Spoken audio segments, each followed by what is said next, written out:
No doubt about it, Cinch White is going to be a cowboy, just like his dad. He loves the dog and the horses and the cows. But it has been a wild ride for this young bronco.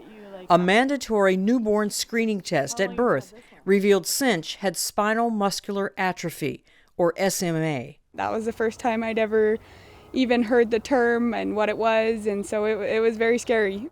A neuromuscular disorder that can paralyze a baby in the first few weeks of life. My first thought was he's never going to be able to ride broncs or anything like that. But just one day after Cinch was born, the FDA approved a new gene therapy. We were pretty excited to get a phone call from Department of Health, and have this baby here who we could use this treatment on after its approval. A critical gene in little Cinch was missing.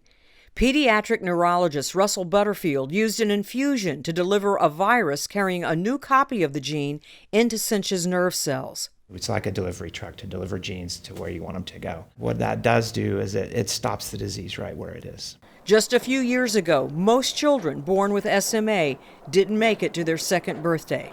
Now? The hardest is holding a baby in one hand and holding that drug in the other and really feeling the weight of that. Understanding how different this child's life will be with this new medicine.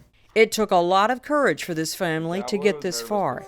That's why Alex wrote this book for his son.